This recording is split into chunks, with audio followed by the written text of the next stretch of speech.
Pernahkah kalian mendengar kisah tentang kelahiran Yajuj dan Majuj, dua bangsa yang disebut dalam Al-Quran dan hadis yang akan muncul di akhir zaman? Kisah mereka penuh dengan misteri dan kegelapan, namun asal-usul mereka jarang dibahas secara mendalam. Dalam video kali ini, kita akan menelusuri jejak-jejak awal dari kelahiran Yajuj dan Majuj, dan bagaimana bangsa-bangsa ini berhubungan dengan peristiwa besar yang akan terjadi di masa depan. Sahabat umat muslim, sebelum kita masuk ke kisah utamanya, kami mohon agar Anda menonton video ini hingga akhir, supaya tidak terjadi kesalahpahaman. Jangan lupa untuk memberikan like, subscribe, dan tinggalkan komentar jika ada yang perlu diluruskan dari kisah kali ini. Bismillah, mari kita mulai kisahnya.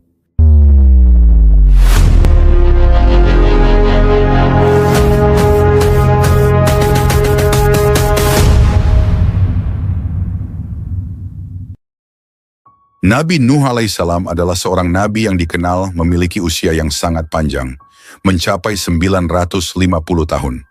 Dalam perjalanan hidupnya, Nabi Nuh alaihissalam dikaruniai anak laki-laki, Ham, Sam, dan Yafits. Dari keturunan mereka inilah, umat manusia berkembang menjadi berbagai bangsa dengan sifat dan karakter yang berbeda-beda. Ham, anak pertama, menurunkan bangsa Habsyi dan Zangi, yang dikenal dengan kulit mereka yang gelap. Sam, anak kedua, menjadi leluhur bangsa Arab, Romawi, dan Ajam. Sedangkan Yafits, anak ketiga, memiliki keturunan yang disebut sebagai bangsa Turki Barbar, Mongol, serta dua bangsa yang menakutkan, Yajuj dan Majuj. Namun, tidak semua sejarah ini hanya sekadar garis keturunan yang normal. Ada kisah yang lebih kelam, lebih dalam, mengenai bagaimana Yafits melahirkan keturunan yang tidak biasa, yakni golongan manusia yang kuat, brutal, dan liar. Golongan ini bukan hanya sekadar manusia biasa, mereka memiliki kekuatan luar biasa dan menjadi ancaman besar bagi umat manusia. Yafits memiliki seorang anak bernama A'aj, yang kemudian melahirkan A'uj. Dari A'uj lahirlah Unuk, sosok yang disebut-sebut sebagai manusia raksasa, makhluk besar dengan ukuran tubuh yang jauh melampaui manusia biasa. Menurut riwayat, Unuk dikenal sebagai seorang yang sangat kuat, bahkan mampu berjalan melintasi benua hanya dengan beberapa langkah. Dia bisa menyentuh langit dengan tangannya dan mencabut pohon terbesar di Mesir hanya dengan satu gerakan tangan. Ketika Nabi Nuh diperintahkan oleh Allah Subhanahu wa Ta'ala untuk membangun bahtera raksasa guna menyelamatkan umatnya dari banjir besar, Unuklah yang diminta oleh Nabi Nuh untuk mengambil kayu dari pohon terbesar di Mesir. Unuk dengan tubuh raksasanya melakukan perintah itu tanpa kesulitan. Namun meskipun memiliki tubuh yang besar, Unuk tidak memiliki kecerdasan dan kebijaksanaan seperti Nabi Nuh alaihissalam. Dia lebih dikenal sebagai makhluk yang cenderung bertindak impulsif dan egois tanpa memikirkan dampak tindakannya terhadap orang lain. Saat banjir besar terjadi, air yang menenggelamkan dunia tidak mampu menenggelamkan Unuk. Tubuhnya yang sangat besar memungkinkannya untuk tetap berdiri di tengah-tengah lautan. Hanya puncak kepalanya yang menyembul di atas air. Meskipun banyak yang tenggelam, termasuk mereka yang menolak mengikuti Nabi Nuh, Unuk tetap bertahan. Gunung Ararat, yang merupakan salah satu gunung tertinggi di dunia, hanya menyisakan puncaknya yang kelihatan, dan Unuk berdiri di sana seperti raksasa penjaga. Namun meskipun tubuhnya selamat, jiwa Unuk tidak terlepas dari kekosongan. Kehidupannya yang panjang membuatnya kehilangan makna. Ketika zaman berganti dan generasi manusia baru bermunculan, Unuk mulai merasakan kehampaan yang mendalam. Seiring dengan berjalannya waktu, dia merasa semakin terisolasi dari dunia manusia, dan hal ini membuatnya mencari cara untuk tetap relevan. Di suatu masa, Unuk tiba-tiba muncul di negeri Rum, sebuah kerajaan yang megah dan penuh dengan kekayaan. Dengan langkah besar dan suaranya yang menggema, dia datang menghadap raja negeri tersebut. Unuk menginginkan sesuatu yang aneh dan tak masuk akal. Dia meminta seorang gadis sebagai pendampingnya. Gadis yang dia inginkan tentu harus sesuai dengan ukurannya yang raksasa. Raja negeri Rum yang tidak pernah menghadapi permintaan seperti itu sebelumnya, terkejut dan panik. Wajahnya pucat, tangannya bergetar. Bagaimana mungkin mencarikan seorang gadis yang sebesar Unuk? Tak ada manusia biasa yang bisa sebanding dengan makhluk raksasa ini. Namun Unuk bukanlah makhluk yang bisa diabaikan begitu saja. Dengan suaranya yang menggema di seluruh penjuru istana, dia mengancam akan menenggelamkan seluruh negeri Rum jika keinginannya tidak dipenuhi. Jika engkau tidak bisa memenuhi keinginanku, wahai raja, Unuk menggeram, akan aku tenggelamkan seluruh negerimu dengan air laut ini. Tidak akan ada yang tersisa. Raja, dalam ketakutan merasakan jantungnya berdetak kencang. Dia tahu bahwa Unuk tidak sedang bercanda. Dengan pikiran yang cepat, Raja meminta waktu untuk memenuhi permintaan Unuk. Dia berjanji untuk mencarikan gadis yang diinginkan oleh makhluk raksasa itu. Namun dia membutuhkan waktu. Berikan aku waktu, wahai Unuk, kata Raja dengan nada merendah. Berikan aku 12 tahun. Dalam waktu itu aku akan memastikan engkau mendapatkan gadis yang sesuai dengan keinginanmu. Unuk dengan kesabaran yang tidak biasa mengangguk setuju. Dia tahu bahwa Raja tidak mungkin menipunya. Jika dalam 12 tahun permintaannya tidak terpenuhi, maka dia akan menenggelamkan seluruh negeri dengan amarahnya. Selama berbulan-bulan, Raja yang bijaksana itu memutar otak demi menyelamatkan kerajaannya dari ancaman Unuk, raksasa yang tak tertandingi. Unuk bukan hanya ancaman bagi rakyat, tetapi juga bagi kestabilan seluruh wilayah. Setiap kali ia datang, ia menuntut yang mustahil dan mengancam akan menghancurkan kerajaan jika keinginannya tak terpenuhi. Dalam kegelisahan itu, sebuah rencana besar mulai dijalankan. Membuat patung raksasa yang menyerupai gadis cantik untuk memuaskan hasrat Unuk. Raja mengumpulkan semua ahli pemahat terbaik dari penjuru negeri. Mereka adalah orang-orang terpilih yang memiliki keterampilan luar biasa dalam memahat batu-batu besar dan merubahnya menjadi bentuk yang indah. Tugas yang mereka terima bukanlah hal yang mudah. Mereka diperintahkan untuk memahat gunung batu menjadi patung gadis yang sempurna, sebuah mahakarya yang tak hanya indah tapi juga harus menggairahkan. Raja memberikan mereka waktu 12 tahun untuk menyelesaikan pekerjaan itu. Sebuah batas waktu yang tampaknya terlalu panjang, tetapi dengan ukuran patung yang setinggi gunung, mereka tahu bahwa ini bukanlah pekerjaan biasa. Hari demi hari suara palu menghantam batu-batu keras terdengar bergema di seluruh kerajaan. Para pemahat bekerja siang dan malam, tanpa henti. Mereka tahu bahwa nasib kerajaan terletak di tangan mereka. Tak ada ruang untuk kesalahan. Setiap lekukan wajah, setiap lipatan tubuh patung harus dibuat dengan sempurna. Patung itu bukan sekadar karya seni, tapi juga harapan terakhir untuk melawan ancaman Unuk.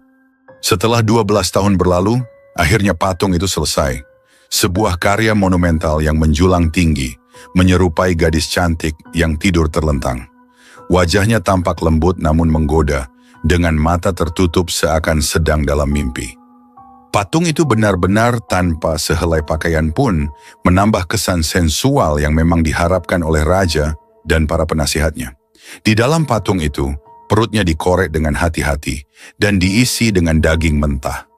Daging-daging itu dimasukkan melalui liang kemaluan patung. Sebuah ritual aneh yang dipercaya oleh Raja akan membuat patung tersebut tampak lebih realistis bagi Unuk. Kita harus membuatnya percaya ini gadis nyata, kata salah satu penasihat Raja. Setiap potong daging yang dimasukkan adalah upaya untuk menciptakan ilusi sempurna. Mereka bekerja dengan tekun, memastikan setiap langkah ritual ini dijalankan dengan benar. Apakah ini akan berhasil? Tanya salah satu pemahat kepada kawannya. Matanya penuh dengan kekhawatiran. Kita tidak punya pilihan lain, jawab pemahat lainnya sambil menghela napas.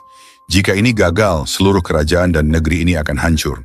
Setelah semuanya siap, Raja mengirimkan pesan kepada Unuk bahwa gadis yang diinginkannya telah ditemukan. Datanglah dan temukan apa yang kau cari, bunyi pesannya. Dengan cepat, berita itu sampai ke telinga Unuk. Bagaikan angin badai, Unuk datang melangkah ke arah patung tersebut. Dengan tubuh raksasanya yang menggetarkan tanah setiap kali kakinya menyentuh bumi.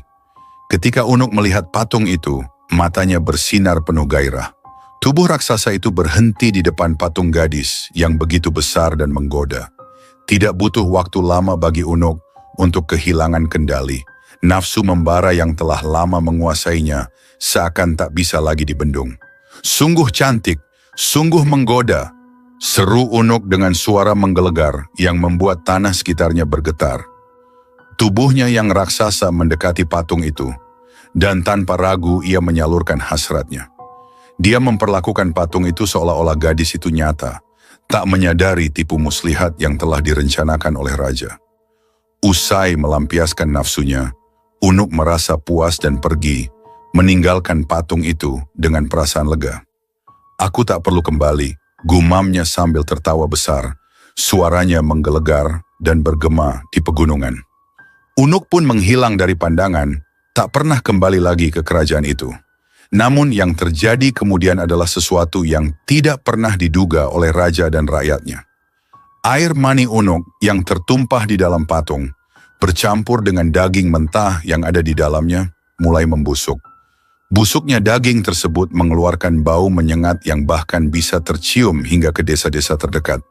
Dari dalam patung, ulat-ulat sebesar bayi manusia mulai tumbuh dan bergerak liar. Ini bukan bagian dari rencana," kata salah satu penasihat dengan wajah pucat ketika mendengar kabar tentang fenomena aneh yang terjadi pada patung. "Mungkin ini adalah murka Tuhan atas tipu daya yang kita lakukan," ucap seorang pendeta tua yang turut menyaksikan kejadian aneh tersebut. Ulat-ulat itu tidak berhenti tumbuh. Mereka menjadi kepompong, dan dari kepompong-kepompong itu, sesuatu yang lebih mengerikan lahir. Ketika kepompong-kepompong itu pecah, lahirlah makhluk-makhluk yang menyerupai manusia, namun dengan perawakan menyeramkan dan penuh kebuasan. Mereka adalah Yajuj dan Majuj, makhluk ganas yang lahir dari ulah Unuk dan nafsunya yang tak terkendali. Makhluk-makhluk ini segera menyebar keluar dari patung, mencari makanan. Tidak ada yang bisa menghentikan mereka. Hewan-hewan ternak menjadi korban pertama.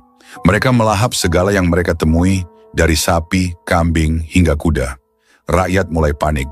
Tidak ada yang tahu bagaimana cara menghentikan makhluk-makhluk ini. Mereka keluar dari liang kemaluan patung itu, satu persatu, bagaikan aliran air yang tak terhentikan. Desa-desa yang berada di sekitar patung itu menjadi korban pertama. Teriakan dan tangisan terdengar di mana-mana. Para petani dan penduduk desa melarikan diri, namun banyak yang tidak berhasil. Yajuj dan Majuj tak hanya memakan hewan ternak, tapi juga menyerang manusia. Raja, yang semula berpikir bahwa rencananya akan menyelamatkan kerajaan, kini dihadapkan pada masalah yang jauh lebih besar. "Ini semua salah kita," ucapnya dengan penyesalan di depan para penasihatnya. "Kita telah menciptakan monster yang tidak bisa kita kendalikan.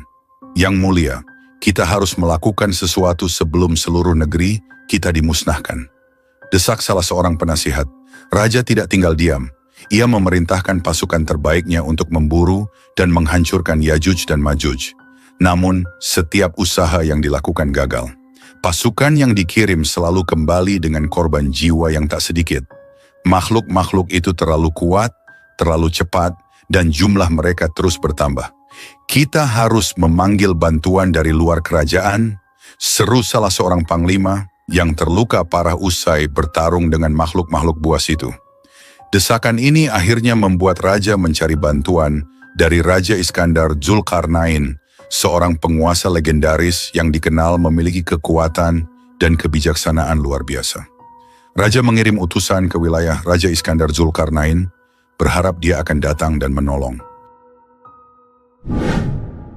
Setelah membantu penduduk di timur, Raja Zulkarnain mendengar kabar tentang bahaya yang lebih besar menanti di depan.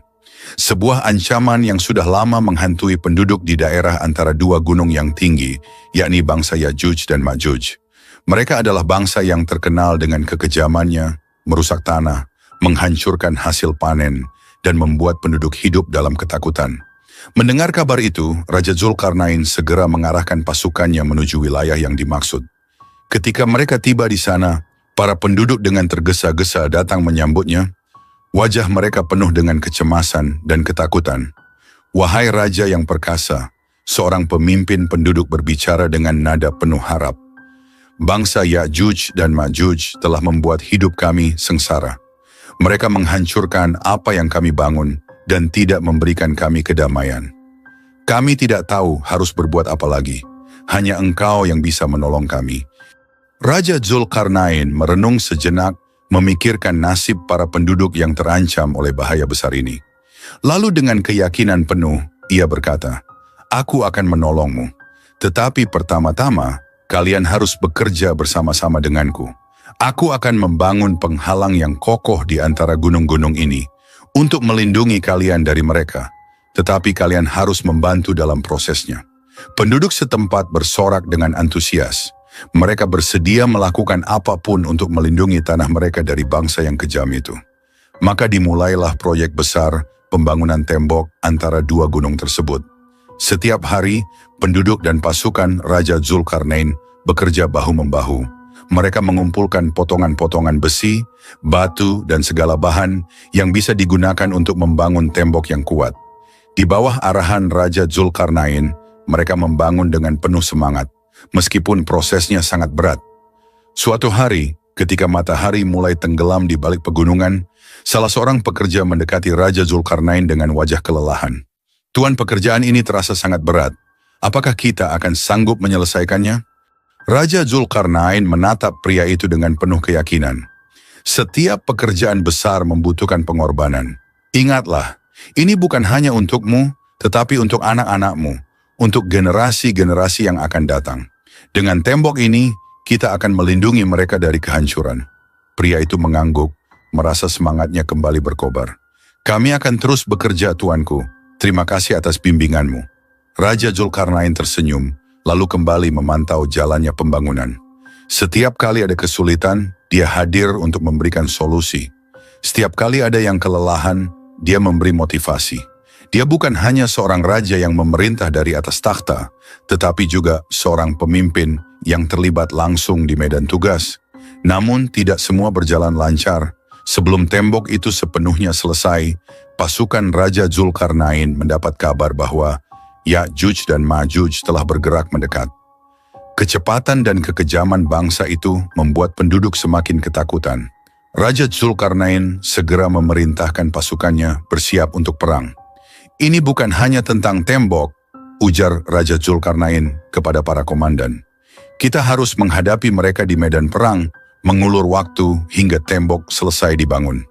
Ketika pasukan Ya'juj dan Ma'juj akhirnya terlihat di kaki gunung, Raja Zulkarnain mengatur barisannya. Dengan perisai yang bersinar di bawah sinar matahari dan pedang terhunus, pasukan Raja Zulkarnain berdiri kokoh, siap menghadapi gelombang serangan. Pertempuran berlangsung sengit. Ya'juj dan Ma'juj menyerbu dengan kekuatan yang tak terbendung. Suara dentingan pedang dan pekikan perang memenuhi udara, sementara debu dari pertempuran membumbung tinggi. Raja Zulkarnain dengan zirah berkilau dan helm baja memimpin langsung di garis depan, menebas musuh dengan ketepatan yang mematikan.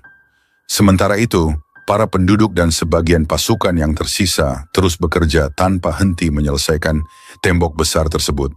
Di tengah kobaran perang, Raja Zulkarnain dan pasukannya bertempur dengan gagah berani, menghalau Ya'juj dan Ma'juj sejauh mungkin dari tembok yang belum rampung.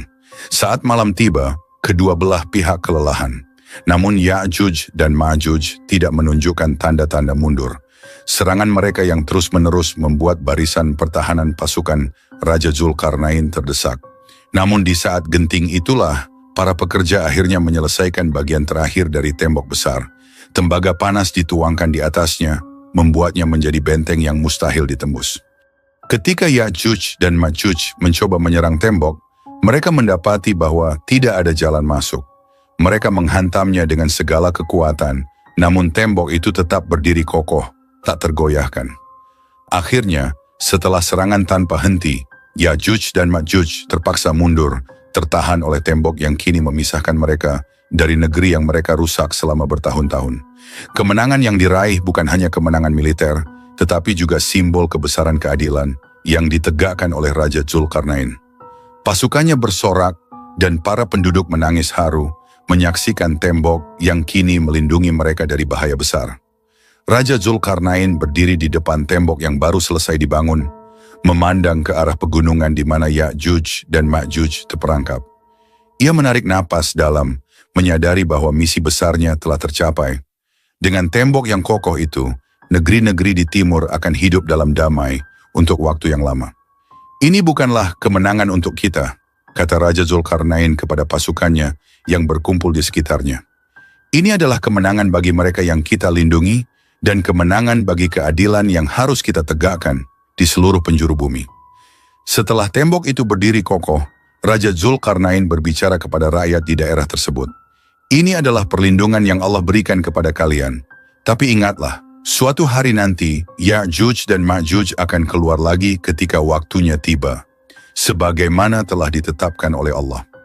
Sampai saat itu, tetaplah berpegang teguh kepada kebenaran dan jangan berbuat zalim kepada sesama. Dengan amanat itu, Raja Zulkarnain meninggalkan mereka, melanjutkan perjalanannya untuk menyebarkan keadilan dan kebaikan di dunia. Ia tahu bahwa setiap perjalanan membawa tantangan baru, tetapi dengan iman yang kuat dan kebijaksanaan, ia siap menghadapi segala sesuatu yang akan datang. Di dalam kegelapan goa, Ya'juj dan Ma'juj tidak pernah berhenti. Setiap hari pemimpin mereka berdiri di depan mereka dengan tangan terkepal, memimpin serangan tak kenal lelah terhadap tembok itu. Hari ini adalah hari kita akan berhasil, seru pemimpin mereka, memompa semangat para pengikutnya. Kita telah mendekati kebebasan.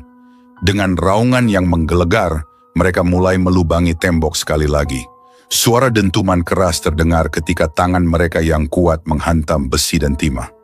Peluh mengalir dari tubuh mereka yang besar, namun mereka tidak menunjukkan tanda-tanda kelelahan. Mereka adalah makhluk yang penuh dengan kekuatan liar, nafsu kebebasan yang tak terbendung. Dan setiap kali mereka melihat cahaya matahari yang menyelinap masuk dari lubang kecil yang berhasil mereka buat, harapan mereka menyala. Namun seperti biasa, pemimpin mereka mengingatkan, "Pulanglah, besok kita akan melanjutkan lagi." Saat mereka meninggalkan lubang itu, setiap kali keajaiban terjadi. Dinding itu kembali seperti semula, tanpa jejak sedikit pun dari usaha mereka. Frustrasi mulai merasuki mereka. Mereka tidak mengerti apa yang menyebabkan dinding itu selalu kembali utuh. "Ini tidak masuk akal," teriak salah satu dari mereka. "Apa gunanya kita bekerja keras setiap hari jika hasilnya selalu sia-sia?"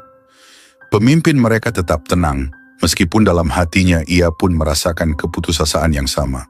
Namun, ia tidak boleh menunjukkan kelemahan di depan pengikutnya. Kita hanya harus terus percaya pada janji Allah Subhanahu wa Ta'ala.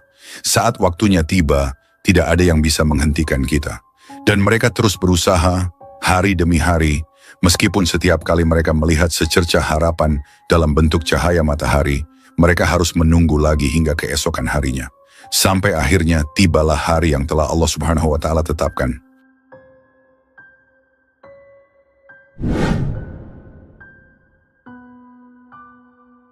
Setelah Dajjal terbunuh oleh Nabi Isa alaihissalam dan umat Islam merasakan kemenangan besar, langit yang semula cerah seketika berubah kelam.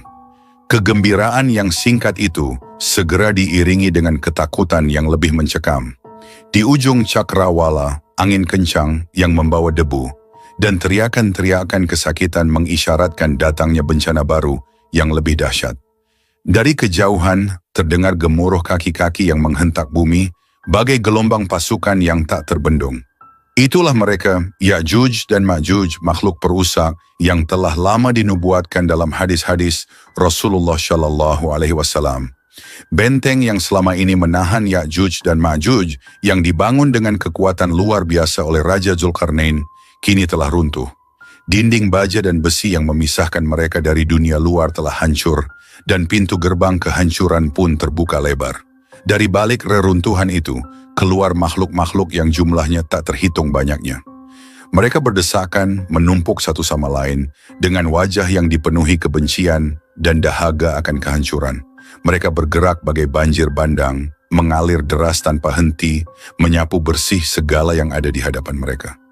Ya'juj dan Ma'juj tidak mengenal belas kasihan. Mereka menyerbu desa-desa, kota-kota, dan padang rumput, membunuh semua yang mereka temui, baik manusia, hewan, atau tanaman. Mereka merampas setiap jengkal tanah, meminum habis air sungai dan danau, membuat bumi gersang seketika. Kebun-kebun yang sebelumnya hijau dan subur berubah menjadi lahan tandus yang berdebu, dipenuhi reruntuhan dan tulang belulang. Tidak ada yang bisa lolos dari cengkeraman mereka. Binatang-binatang peliharaan seperti kambing dan sapi yang dulu menjadi sumber penghidupan umat manusia, kini habis dimangsa tanpa sisa. Jumlah Ya'juj dan Ma'juj sungguh di luar batas imajinasi banyaknya. Tiap individu dari mereka tidak akan mati sebelum melahirkan 1000 keturunan.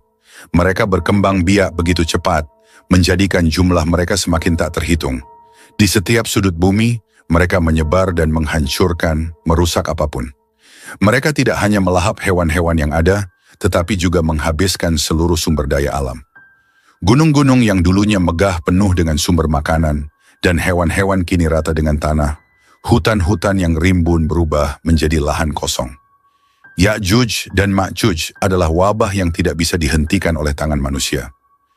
Air sungai-sungai yang dulu mengalir jernih, kini surut dan mengering. Setiap kali Ya'juj dan Ma'juj menemukan sumber air, mereka akan meminum habis hingga tak tersisa setetes pun. Sungai-sungai yang megah, yang pernah menjadi sumber kehidupan bagi berbagai peradaban, kini menjadi sungai kering yang hanya menyisakan lumpur di dasarnya. Danau-danau yang dulunya indah dan tenang berubah menjadi kawah kering yang tandus. Umat Islam yang baru saja merayakan kemenangan atas Dajjal, kini dihantui oleh rasa takut yang mendalam. Bahkan Imam Mahdi dan Nabi Isa alaihissalam pun tidak diberi perintah oleh Allah Subhanahu wa Ta'ala untuk memerangi Ya'juj dan Ma'juj secara langsung. Perintah yang datang adalah agar mereka dan umat Islam berlindung di gunung-gunung tinggi, menjauh dari amukan Ya'juj dan Ma'juj yang tak terhentikan. Saat itulah umat Islam dihadapkan pada ujian kesabaran yang begitu berat. Di lereng-lereng gunung yang curam, umat Islam berkumpul dalam kelompok-kelompok kecil, hidup dalam rasa takut yang mencekam. Langit selalu gelap oleh awan tebal, seolah menandakan bahwa bencana ini akan terus berlangsung. Dari atas gunung, mereka bisa melihat kehancuran yang ditimbulkan oleh Ya'juj dan Ma'juj di bawah sana. Asap hitam membubung tinggi, mencemari udara, sementara jeritan-jeritan mengerikan terdengar di kejauhan, menambah horor yang sudah mereka rasakan.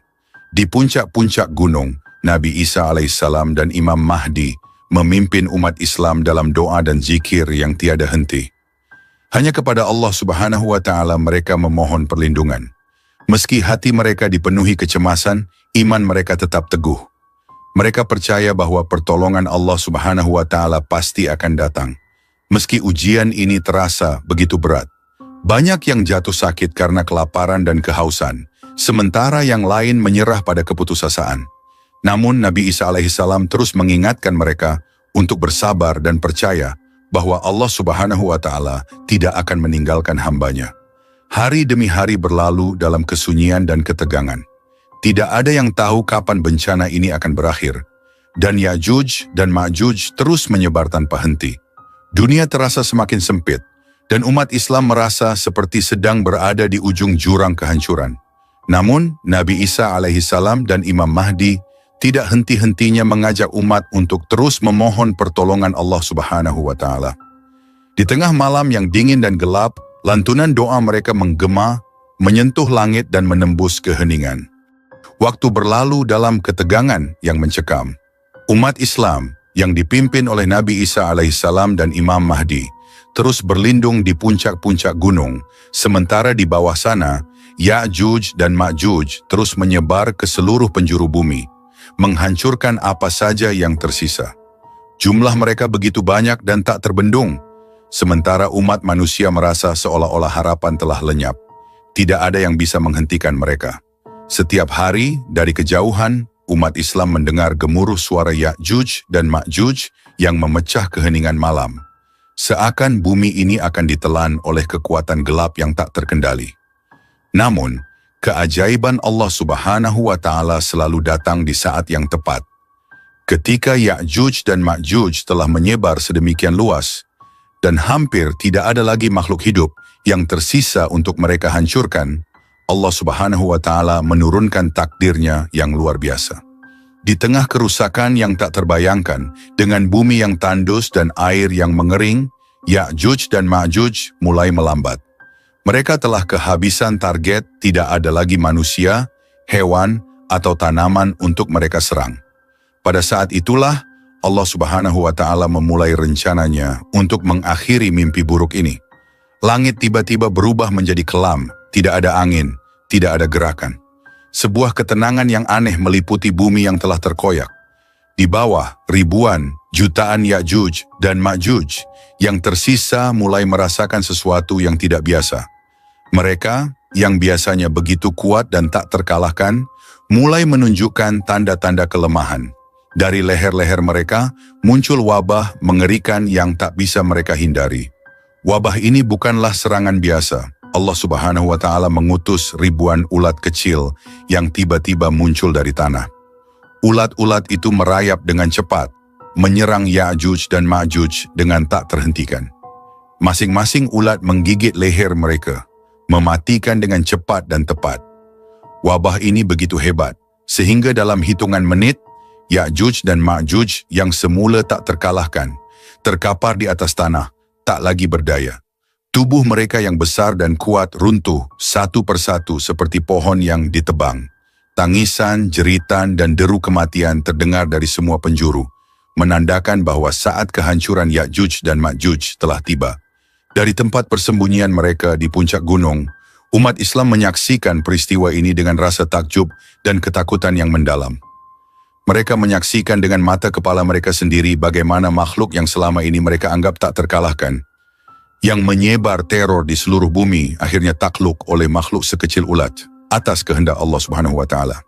Ketika wabah ulat itu telah menyelesaikan tugasnya, bumi penuh dengan bangkai Ya'juj dan Ma'juj. Tubuh mereka yang begitu banyak menutupi seluruh daratan, memenuhi lembah, pegunungan, dan bahkan dataran luas. Bau busuk mulai menyebar ke udara, memualkan dan tak tertahankan. Bumi tampak seperti lautan bangkai yang mengerikan. Tempat tidak ada kehidupan yang bisa bertahan. Namun Allah Subhanahu wa Ta'ala yang Maha Kuasa tidak membiarkan bumi ini tenggelam dalam kehancuran selamanya. Setelah Ya'juj dan Ma'juj dimusnahkan oleh wabah, Allah Subhanahu wa Ta'ala mengutus pertolongan lain. Dari langit, ribuan burung besar tiba-tiba muncul, terbang dalam formasi yang rapi dan mengerikan. Burung-burung itu sebesar unta, dengan sayap yang membentang lebar dan kekuatan yang luar biasa. Burung-burung ini bukanlah burung biasa. Mereka adalah makhluk yang diutus oleh Allah Subhanahu wa Ta'ala untuk membersihkan bumi dari bangkai-bangkai Ya'juj dan Ma'juj yang kini berserakan di mana-mana. Burung-burung raksasa itu dengan cepat menyambar bangkai-bangkai Ya'juj dan Ma'juj, mengangkat tubuh-tubuh besar itu dengan cakar mereka yang kuat. Mereka terbang tinggi di langit, membawa bangkai-bangkai tersebut ke tempat yang hanya diketahui oleh Allah Subhanahu wa Ta'ala. Dalam hitungan jam, burung-burung itu membersihkan bumi dari jutaan mayat Ya'juj dan Ma'juj. Setiap bangkai diambil, setiap sisa tubuh diangkat ke tempat yang dikehendaki oleh Allah Subhanahu wa Ta'ala. Umat Islam yang menyaksikan kejadian ini dari puncak gunung merasa kagum dengan kekuasaan Allah Subhanahu wa Ta'ala. Mereka tak henti-hentinya mengucapkan syukur dan memuji kebesarannya. Kehancuran yang dibawa oleh Ya'juj dan Ma'juj yang semula tampak mustahil untuk dihentikan, kini telah dihapuskan sepenuhnya oleh kehendak Allah Subhanahu wa Ta'ala. Setelah burung-burung raksasa mengangkat seluruh bangkai Ya'juj dan Ma'juj, bumi masih dipenuhi dengan sisa-sisa kotoran dan bau busuk yang menyengat.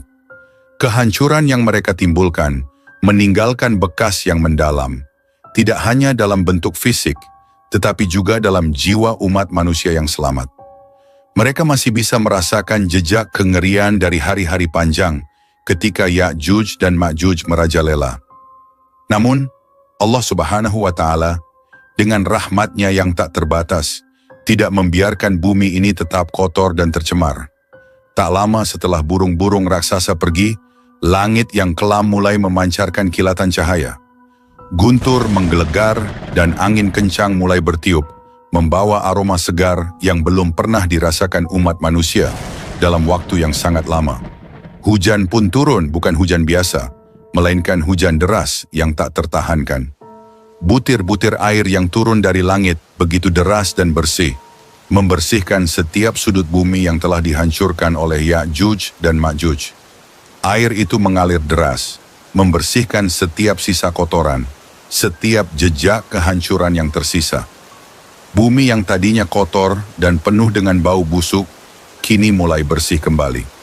Setiap lembah, setiap gunung, Dan setiap dataran yang dipenuhi bangkai dan kotoran, kini dibasuh oleh hujan yang dikirim oleh Allah Subhanahu wa Ta'ala. Hujan ini berlangsung selama beberapa hari, tak pernah berhenti. Umat Islam yang sebelumnya terkurung di puncak gunung karena ketakutan, kini bisa merasakan kedamaian. Mereka turun dari gunung dengan penuh rasa syukur, menyaksikan bumi yang kembali bersih. Tidak ada jejak dari Ya'juj dan Ma'juj yang tersisa. Bumi ini seolah-olah baru saja diciptakan kembali, segar dan murni, seperti ketika pertama kali Allah Subhanahu wa Ta'ala menurunkannya untuk manusia. Setelah bencana besar ini berakhir, umat Islam kembali ke dataran dengan perasaan lega dan syukur. Mereka menyadari bahwa mereka telah melalui salah satu ujian terberat dalam sejarah umat manusia. Ketika Ya'juj dan Ma'juj telah dihancurkan dan bumi dibersihkan, Nabi Isa alaihissalam dan Imam Mahdi memimpin umat untuk memulai kembali kehidupan baru. Mereka membangun kembali desa-desa dan kota-kota yang telah dihancurkan, menanami kembali tanah yang gersang, dan mendirikan kembali rumah-rumah yang roboh. Namun, lebih dari itu mereka membawa pelajaran yang sangat berharga. Kehancuran yang dibawa oleh Ya'juj dan Ma'juj telah menunjukkan kepada umat manusia betapa lemahnya mereka tanpa perlindungan Allah Subhanahu wa Ta'ala. Meskipun mereka tidak dapat melawan Ya'juj dan Ma'juj dengan kekuatan fisik, mereka mampu bertahan karena keimanan dan keteguhan hati mereka kepada Allah Subhanahu wa Ta'ala. Umat manusia yang selamat dari bencana besar ini hidup dalam rasa syukur yang mendalam. Mereka tahu bahwa pertolongan Allah Subhanahu wa Ta'ala datang di saat yang tepat, dan mereka diajarkan bahwa dalam menghadapi ujian yang paling berat sekalipun, keimanan kepada Allah Subhanahu wa Ta'ala adalah kunci untuk bertahan. Dalam kesunyian bumi yang kini kembali damai, umat Islam melantunkan zikir dan doa, mengingat bahwa dalam setiap kehancuran selalu ada kebangkitan, dan dalam setiap ujian selalu ada rahmat Allah Subhanahu wa Ta'ala yang menyertainya.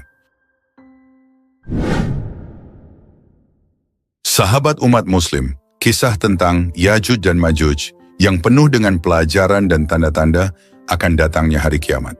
Semoga kita semua bisa mengambil hikmah dari cerita ini dan semakin memperkuat iman kita kepada Allah Subhanahu wa Ta'ala.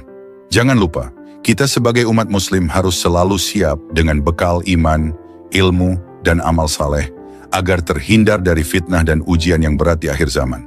Jika kalian merasa video ini bermanfaat, jangan ragu untuk like dan subscribe agar channel umat Muslim semakin berkembang. Akhir kata, wassalamualaikum warahmatullahi wabarakatuh.